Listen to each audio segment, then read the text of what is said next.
guaranteeing that value and standing behind that guarantee with all of my assets. His greatest asset is his ability to take this big, big dream and make other people believe that it's true.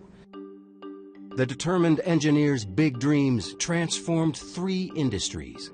I'm just wishing to any entities that are listening, please bless this launch.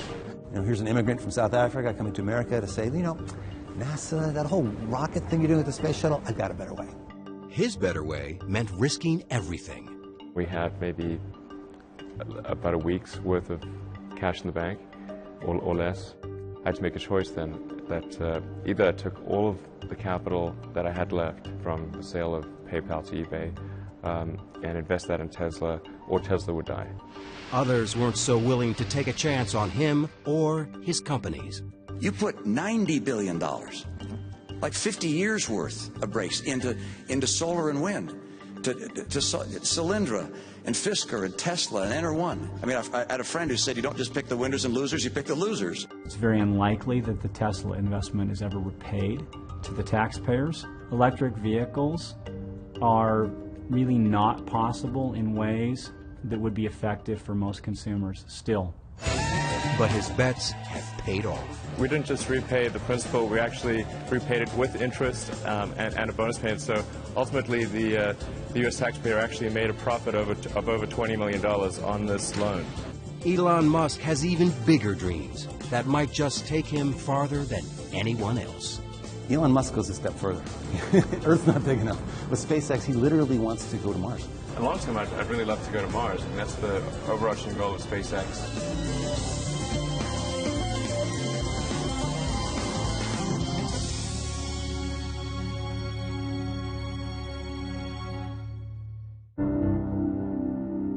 When I was a little kid, I was really scared of the dark.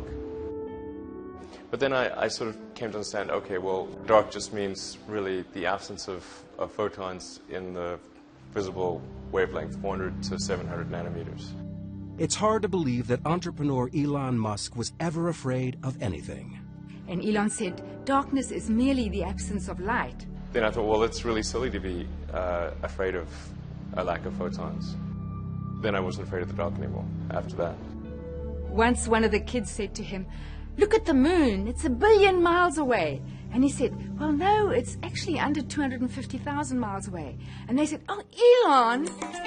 Entrepreneur Elon Musk has spent his life proving people wrong. Growing up in South Africa, Musk was the oldest of 3 children and started school a year early. His father was an engineer. His mother, May, was a model and nutritionist. He was the youngest, he made about 2 days, and the shortest, and then he was this brilliant boy, and so people didn't really like him. So I was this little bookwormy kid and probably a bit of a smart aleck, so this is a recipe for disaster. Not that he told me much about it, but he was picked on quite a bit. So I just read a lot of books and tried to stay out of people's way during school. And so his social life was much less than my other 2 kids. And that's a typical nerd. I read all the comics I could buy or that they'd let me read at the bookstore before chasing me away. I read everything I could get my hands on from when I woke up to when I went to sleep.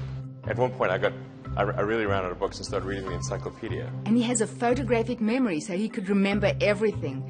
Anytime I had a question, my daughter Tosca would say, call Genius Boy.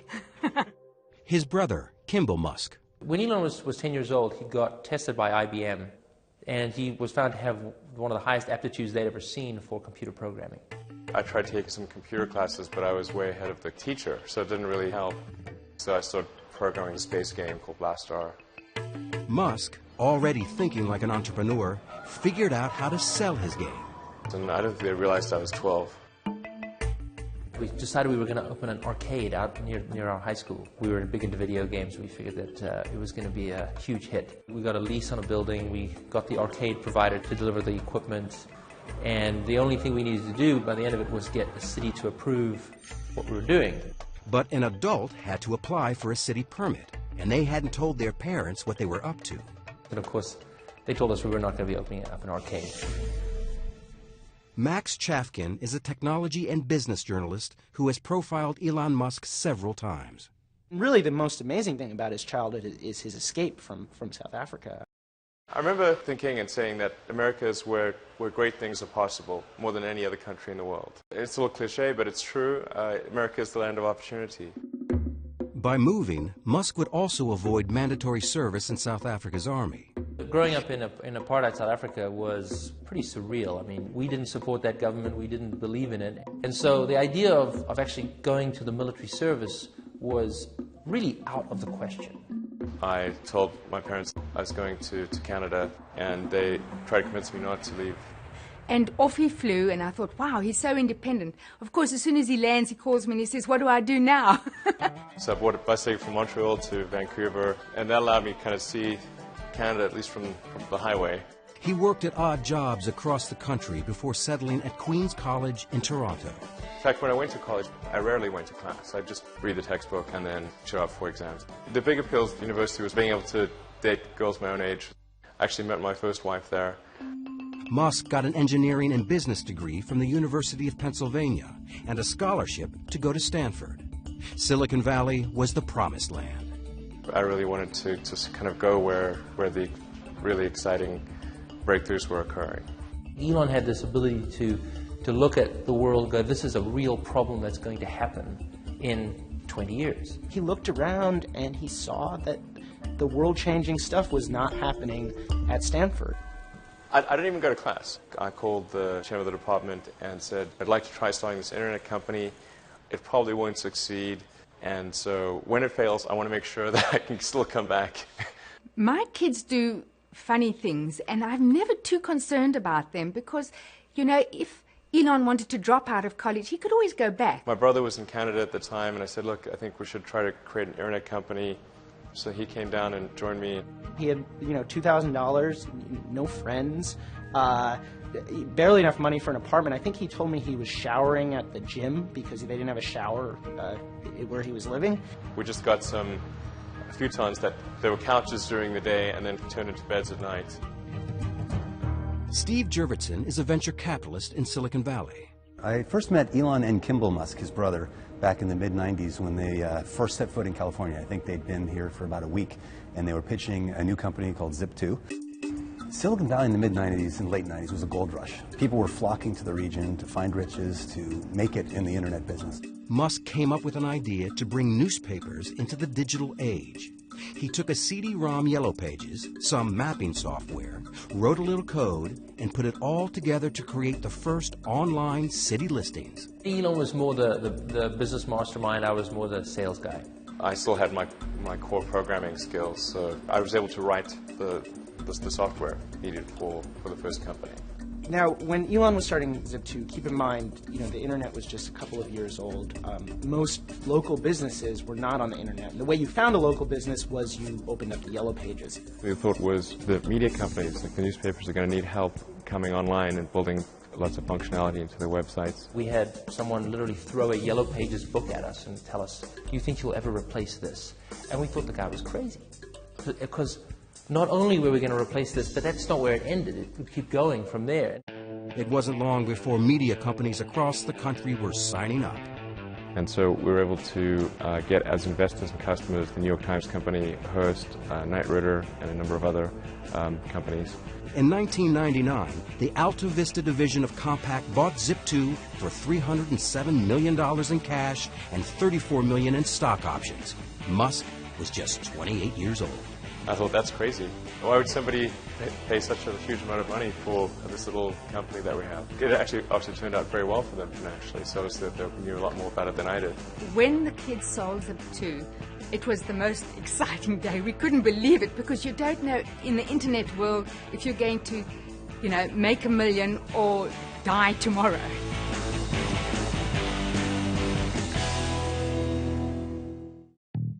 In February 1999, Elon Musk sold his first company. At 28, he joined the ranks of Silicon Valley millionaires. Zip2 was acquired by Compaq for a little over $300 million, and I made, I think, about $21 or $22 million as a result of that, which was a phenomenal amount of money for me. It was obviously a financial windfall. It was super fun to go out and buy some cool toys. There is, gentlemen, the fastest car in the world. One of his first things to do is go out and get a big sports car. He comes from a family that really enjoys racing in vehicles, and he got one of the highest performance cars money could buy at the time. It was a McLaren F1. And proceeded to enjoy that around the Bay Area, let's say. There's a number of adventures and risk-taking moves with his driving. While I'm sure it felt wonderful to have all this money and to have people recognizing success, I think he was also frustrated that this company hadn't become as great as he wanted it to be. It hadn't changed the world. It had just slightly altered the course of newspaper history, which I think from his point of view is, kind of a piddling accomplishment. So I certainly had the choice at that point of retiring and buying an island somewhere and sipping Mai Tais, but that was not of interest to me at all. There really wasn't a choice of we weren't going to do anything. It was just really what we were going to do next. In Elon's case in particular, it was really just a stepping stone. The goal in doing my second internet company was to create something that would have a profound effect. And it seems to me that the financial sector had not seen a lot of innovation on the internet. And money is really just an entry in a database. And it's low bandwidth. It seems like it's something that should lend itself to innovation. He was very rich. I mean, just more money than most people could dream. And he took almost no time in between that sale and starting the company that became PayPal. Musk's new company created something we take for granted today. It changed the way the world buys things, the way money is transferred from one person to another. At the time, transactions were very slow. People would have to mail checks to each other, so it could take weeks just to complete a single transaction. With his windfall from the sale of Zip2, Musk quickly turned around and founded X.com to make electronic cash transfers possible. But his new company collided with a rival mobile payment company called Confinity. And they were really competing against each other, and the real enemy at the end of the day was eBay. We combined our efforts in order to compete effectively against eBay's built-in system. They called the new company PayPal. When he looked at PayPal, his goal was not to create a place you could do person-to-person payments. His goal was to transform the financial industry. We're able to become the leading payment system in the world, and then eBay finally threw in the towel and acquired PayPal in early 2002. Musk and his partners sold PayPal for $1.5 billion. Musk was the largest shareholder and walked away with $180 million. He was 30 years old. I could have bought probably a chain of islands, but that again, that was obviously just not of interest to me. Islands weren't of interest, but outer space was.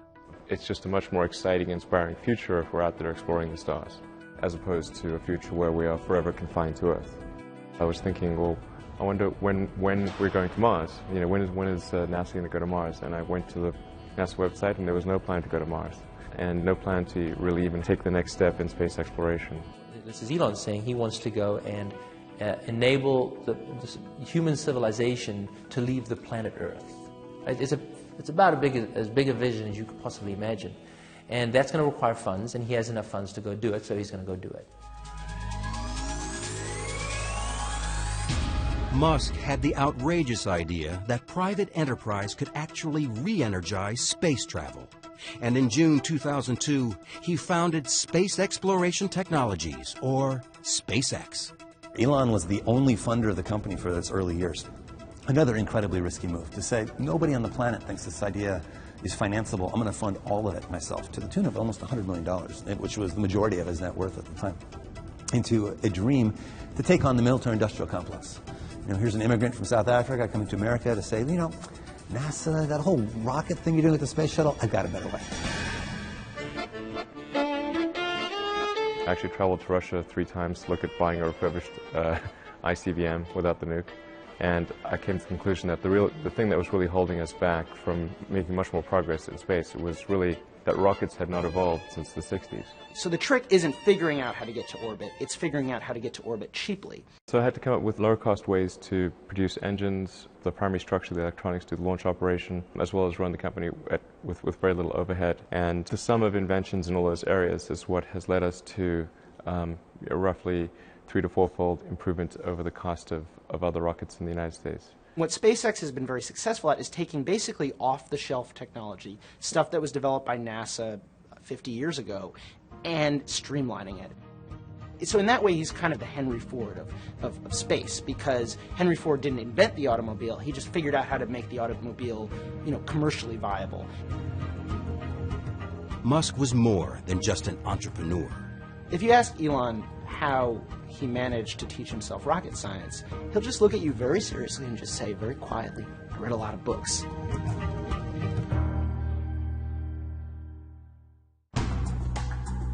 32-year-old Elon Musk had his next big idea at his family's annual visit to Burning Man, the counterculture desert happening. Although still fascinated by rockets and fast cars, he wanted to find a way to end Earth's addiction to fossil fuels. I was one that suggested the idea of going into the solar power arena to Lyndon and Peter Riot, my cousins. He basically hands this idea to his cousins and says, "If you want to start this, I will fund you, and it'll be your company, but I'll be the chairman." And they say, "Okay," and it works almost perfectly. What they've figured out is that if you sort of do 100 things 10% better in the area of solar cell installation for homeowners, you can dramatically consolidate an industry that's currently a bunch of mom and pop shops. So what Solar City did was they said, how about no money down? You want solar cells? We'll just put them in. You don't pay a cent. Right? It's like leasing a car, but even better.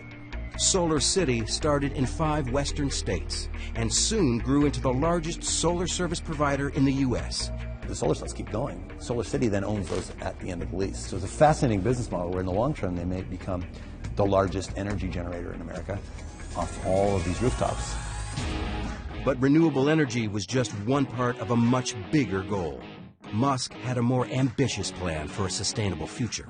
He had this idea that he wanted to make electric cars, help humanity get off fossil fuels. And so Solar City is about sustainable energy creation, whereas Tesla is about sustainable energy consumption. In April 2004, Musk helped launch Tesla with $6.3 million of his own money. It was the first auto industry startup in decades, and the only one born in Silicon Valley. And it's really pretty simple. It's, make a high-priced car at low volume, because that's essentially the only thing we could afford to do. And then step 2 is a medium-priced car at medium volumes, and step 3 is a low-priced car at high volumes. Tesla's plan was to introduce a high-end, high-performance product to first attract outliers, then make an affordable car for the masses. Tesla's co-founder and first CEO, Martin Eberhard. We expect to change the way people think about electric cars with this car, and that we hope to open the market for us to sell other electric cars. But we also know that if you start off by saying, let's first change human nature and make everybody drive crummy little cars, that doesn't work. So instead, let's build a car that people want to drive. Let's build a car that's hot and desirable and beautiful, and convince people that driving an electric car is not a compromise. This idea of actually going in and putting it in a high-end car and breaking the mold of what an electric car was exciting. This is no longer going to be a golf cart. This is going to be a Ferrari. Any cops watching? Nope. Coast is clear. When we first saw Tesla, it had a good explanation for how they get to market without having to spend exorbitant amount of money, how they would create a brand and an object of desire in consumers, and each part of the story clicked together. He talked about Silicon Valley smarts being able to show Detroit how to do something that Detroit didn't think was possible. It's batteries, it's drive electronics, it's electric motors. Those are skills that are present in Silicon Valley and not present in Detroit. Tesla's revolutionary technology for the Roadster started with a computer battery as the power source for the automobile. J.B. Strawbell, Tesla's chief technology officer, was the main designer of the electric powertrain. For the first time, it was possible to drive over 200 miles and have performance that was directly competitive with what a gasoline car could do. And Tesla was the first company to take those principles and put that into practice and try it. California Governor Schwarzenegger showed up for the Roadster's 2006 coming out party. I test drove this one, it's hot. He bought one. So did Leonardo DiCaprio and George Clooney. But could Musk sell regular customers on his idea? At that time, there was very little activity in the auto industry in electric vehicles. We were in the age of the large SUV. So it was a little unusual to hear about this company in California that was planning to come to market with a high-end all-electric sports car. We were very passionate about trying to make sure that this car was going to just throw down the gauntlet on what the technology could do and really prove to the world that electric vehicles, could be incredibly fast and could have incredibly long range. There was kind of a sense of adventure, doing these things for the first time and doing it in a really scrappy way. We did some of the very first battery packs in my garage in Menlo Park before we actually were able to rent a real office. The big issue for Tesla, as with all electric cars, has been the batteries, their cost, and how long they last. Eric Noble is president of CarLab, an automotive consulting firm that evaluates new cars and trucks. American consumers are very ready for battery electric vehicles. Unfortunately, battery electric vehicles aren't ready for American consumers. The first results at Tesla seem to support this gloomy forecast. Tesla, when we first started out, the thought was simple and really, obviously, in retrospect, quite naive, which was to make use of some technology that we develop ourselves, but also some technology that we'd license from AC propulsion, put that together and create an electric sports car that would be compelling. So, let's see, where did that fall apart? It fell apart when the team told Musk that the projected cost had skyrocketed from $65,000 to $140,000. As the problems mounted, Musk faced a do-or-die decision at Tesla. He would have to choose between investing his PayPal payoff or let his new company collapse. And Elon was looking at this and saying, the dream is still there, but oh my gosh, what have I got? I've got to get this under control.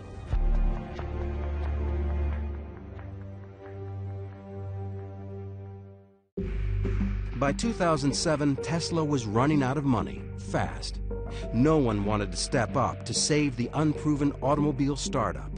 Elon Musk had to take the leap alone. We had to make some pretty dramatic changes. I essentially recapitalized the business and invested about twice what we'd originally expected.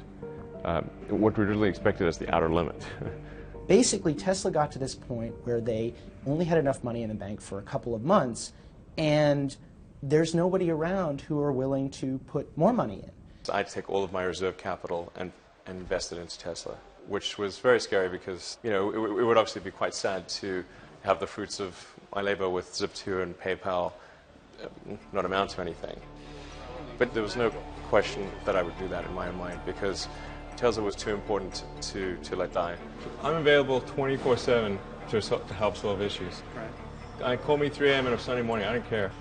We had to go in and make some really hard decisions on personnel changes, and Elon really had to dedicate his time to the company.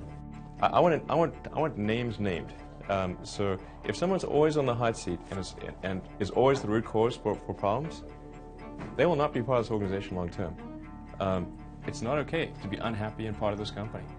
And so if somebody can't get happy, get divorced. Right. Musk and his board replaced Martin Eberhard, one of the co-founders who had been running Tesla. And I think we kind of really exceeded the level that Eberhard could handle. And that became apparent in 2007. We either were going to have to shut the company down or Elon was going to have to take over as CEO. It was actually a process of building a company as well as building a car. A lot of people that fit in very well with the company when it was extremely small, didn't end up fitting in as well when it was larger. Eberhard didn't go quietly. He sued Musk for libel, slander, and breach of contract. I believe that I was scapegoated to take the blame for the programs that were not run well. Musk resolved the disputes through mediation, but his company was in serious financial trouble. In September 2007, Musk flew to Germany with a scheme to raise extra cash by forging an alliance with Daimler-Mercedes. Daimler is the company that invented the internal combustion engine car, the maker of Mercedes, Smart, and their endorsement carries a great deal of weight. So that was just a very important moment. He had to convince the company that Tesla could supply battery packs for its cars. They were skeptical. Really, the key thing with Daimler was to demonstrate hardware that worked. If they can't touch it, they can't drive it, it's not particularly real. He pushed his team to retrofit a Daimler smart car with Tesla's electric motor. But first, they had to find one. The challenge of converting a smart car to electric was doubly difficult because we couldn't find a smart car. The smart car was not for sale in the United States, so we had to send somebody down to Mexico to buy a smart car, bring one to the US, and then the smart car is really tiny, so we had to fit a motor and power electronics and charger and everything in the smart car. The challenge was daunting. To replace the smart car's gas engine with a Tesla drivetrain and battery, fit it in the tiny space under the hood, and do it all in less than 4 weeks. We didn't have much time at all. We knew that from the beginning, and we kind of prepared for almost battle and set up a war room in the shop.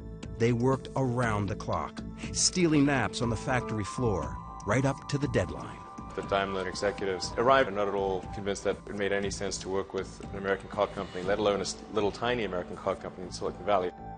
While waiting for Daimler's decision, Musk brought in one of the world's leading automobile designers to help create his next project, a modern and sexy family sedan, which he called the Model S. Originally with Model S, I thought, well, let's have Henrik Fisker, who had a design studio, do the styling. We paid him a pretty good sum of money to do that. Curiously enough, the designs that he worked on, that he came up with for us, were terrible. And what he didn't tell us was that he was actually working on a competing car company. Tesla officials claimed that perhaps Henrik had come in to learn what Tesla was doing, while all along he was planning to form his own company, do his own vehicle. We were pretty upset with him for basically taking what were at the time the original specifications for the Model S and then going and shopping a business plan to create that same car. Tesla sued him, he sued Tesla, and there was all kinds of, infighting. Henrik Fisker wouldn't grant Bloomberg an interview, but he told us that, "I believe there is enough space in the market for several new car companies that pursue a new type of electrified powertrain with different philosophies." In November 2008, the court ruled in Fisker's favor. It was a setback for Musk, who was also going through a tough time personally. After 8 years of marriage and 5 children, Elon and Justine Musk divorced. I got divorced, personal life in somewhat of a shambles, and in addition getting attacked by some in the media, my ex-wife, every bad thing you could imagine. There was more bad news when his bold space transport company SpaceX again failed to get a rocket into orbit. The first launch didn't get very far, got about a minute up, and then there was an engine fire, and that was it. The second flight actually did make it to space, but not to orbit. And then also Flight 3, we didn't get all the way to orbit. He started saying, "I've got enough money for 3 cracks at it." He put $100 million of his own money, and he sort of hinted at the idea that after 3, if he didn't make it, it would be over. SpaceX would die. Musk burned through the $100 million he had sunk into SpaceX. Now he was on his way back to the drawing board. 3 days after the failure, he announced, first that he knew what was wrong. He announced that they'd raise money to finance a 4th launch, and the 4th launch was going to happen in a matter of months, which in the rocket industry was a crazy announcement. We were able to solve the problems, and then just as we'd solved those problems, we ran smack into the worst economic recession since the Great Depression. It's been one of the darkest days on Wall Street in recent memory. Stock markets falling the most since 9/11, the Dow off more than 500 points. This is what financial Armageddon looks like. Red screens that scream sell, sell, sell.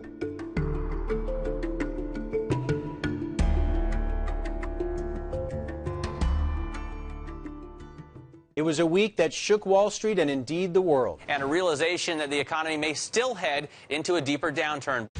As 2008 drew to a close, Elon Musk faced the worst crisis of his career. All 3 of his companies appeared to be in free fall.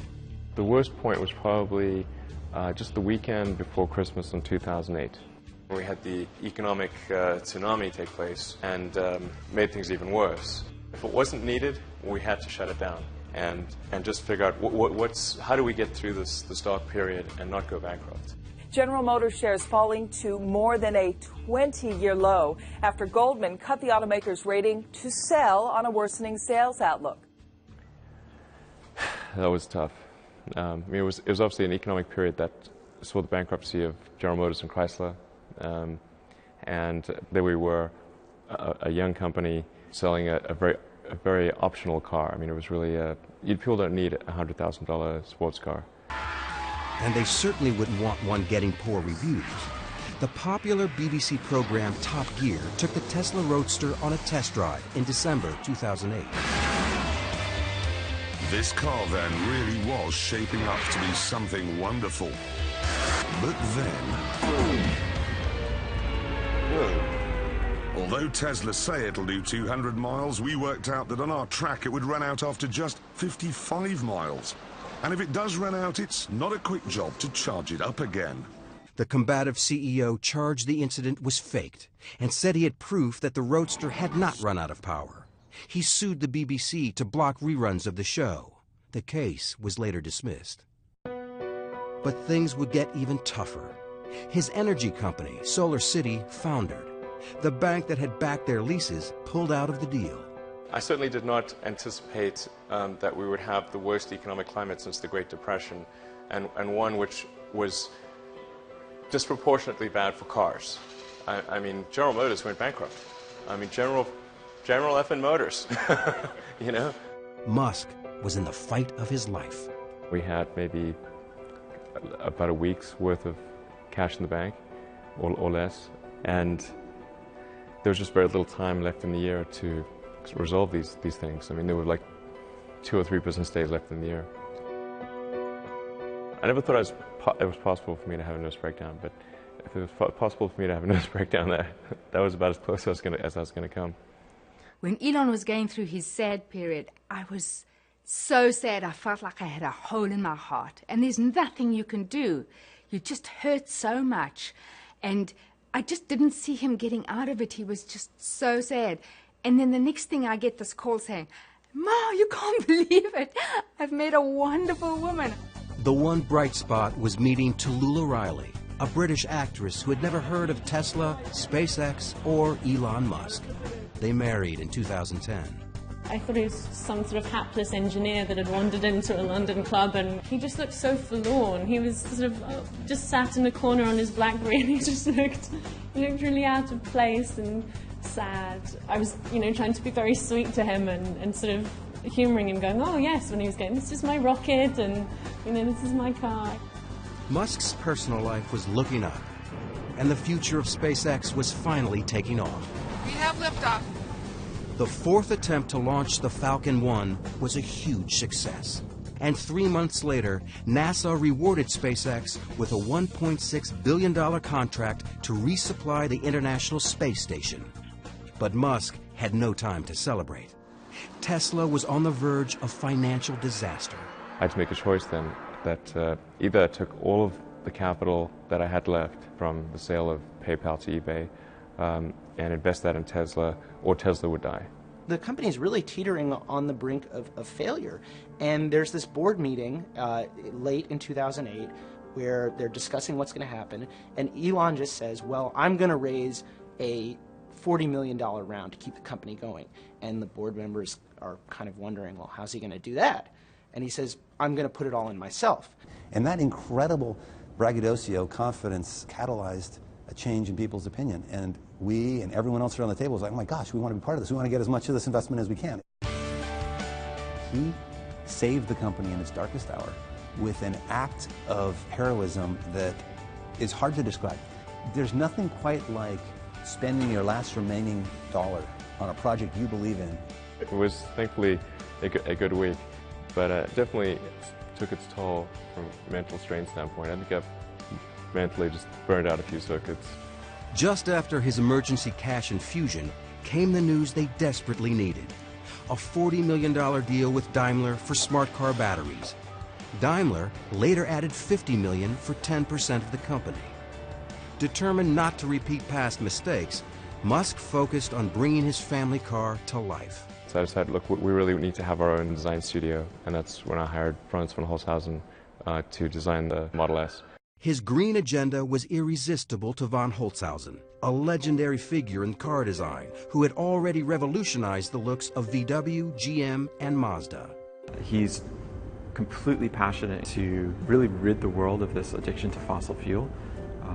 And that was something that he talked about from the very first sentence, first conversation that we had.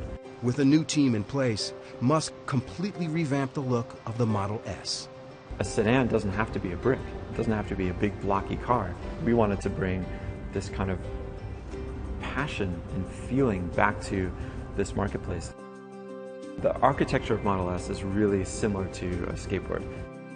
The floor of the vehicle is the battery pack, and the motors between the rear wheels, and everything above that is the opportunity space.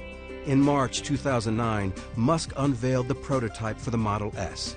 It could hold 7 passengers and as much luggage as a station wagon. But to build it, he knew he needed a piece of the U.S. government's new $7.5 billion loan program to support alternative energy vehicles. In order for Model S to truly be successful, it was important that the loan come through. The government funding was controversial. The New York Times writer Randy Strauss called the program the bailout of very, very high net worth individuals who invested in Tesla Motors Act. Musk struck back. Randy Strauss is a huge douchebag. And an idiot. Okay. It wasn't a bailout, but a loan. The Obama administration agreed to lend Tesla $465 million to mass produce the Model S, a move that astounded many in the industry. It's very unlikely that the Tesla investment is ever repaid to the taxpayers. Electric vehicles are really not possible in ways that would be effective for most consumers still.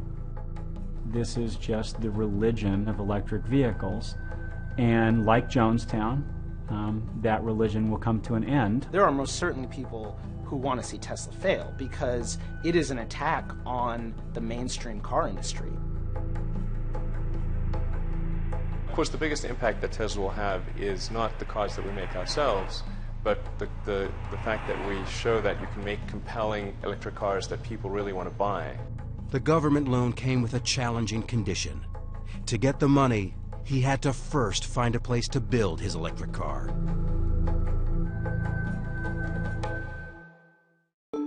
Tesla burned through $300 million since 2003. Elon Musk needed to get his Model S into production fast. Ever the risk taker, he took another giant gamble, purchasing a plant in Fremont, California, abandoned by Toyota. The dream factory location for Tesla was always the NUMMI factory, which was a 50% Toyota, 50% General Motors factory. It's one of the biggest car plants in the world. It's a great location close to Tesla headquarters. The reality is, for very little money, Toyota got an albatross off its books. From an industry perspective, it looked incredibly savvy on Toyota's part and incredibly naive on Tesla's part. Car factories are big pieces of sunk capital. To retool a factory takes a tremendous incremental investment.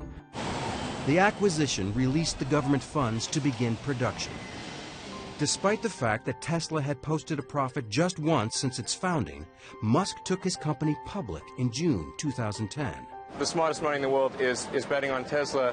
Not everyone was as upbeat about the company's future.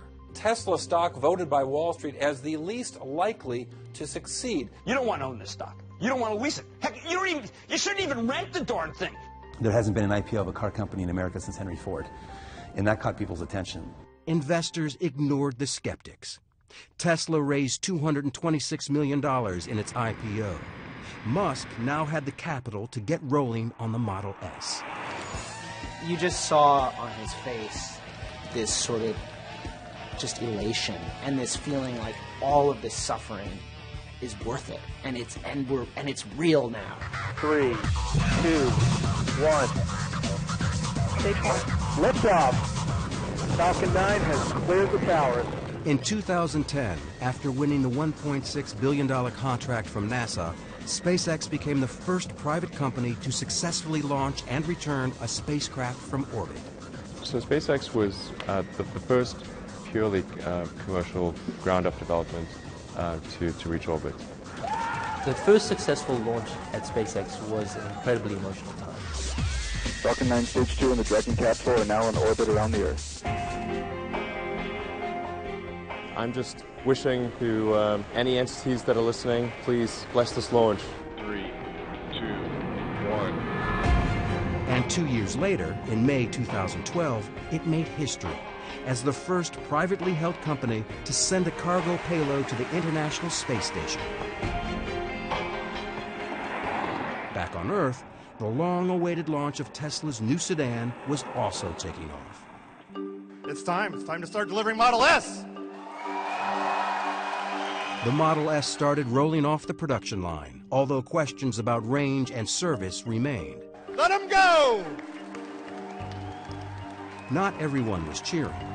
In a 2012 presidential debate, Republican candidate Mitt Romney blasted President Obama for the government loan to Tesla, lumping Tesla in with other financially troubled green companies. You put $90 billion, like 50 years worth of breaks into solar and wind, to Solyndra and Fisker and Tesla and Enter1. I mean, I had a friend who said you don't just pick the winners and losers, you pick the losers.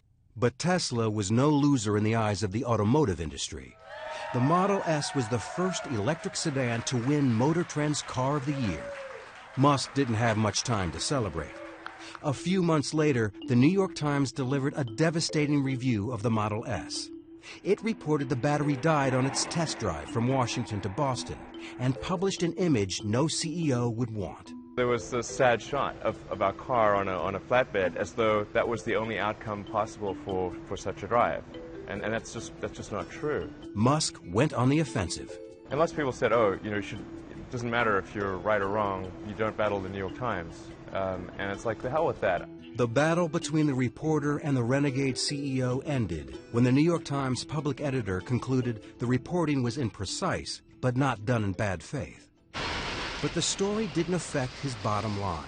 Remember that loser comment from a presidential candidate about the $465 million government loan? It really feels good to have repaid the U.S. taxpayer. That's really what's important here. And we didn't just repay the principal, we actually repaid it with interest and a bonus payment. So ultimately the U.S. taxpayer actually made a profit of over $20 million on this loan. Tesla repaid the loan 9 years ahead of schedule. Never short on optimism or confidence, Musk made a stunning promise for the nearly $70,000 car. We're guaranteeing that the value of the Model S will be no less than that of a Mercedes S-Class after 3 years. I am personally guaranteeing that value and standing behind that guarantee with all of my assets, not just with Tesla. He has guaranteed free charging for the life of the car and has expanded the charging system across the country. You'll be able to travel all the way from LA to New York just using the Tesla Supercharger network. And the Supercharger system is free. So it's not just free now, it's free forever. That's the Tesla commitment. His commitment to customers has paid off. Since its IPO, Tesla shares were up more than 5-fold. SpaceX and Solar City were also turning profits. And NASA's our biggest and most important customer, but almost 3/4 of our customers are commercial. SpaceX says it has more than $4 billion in revenue under contract.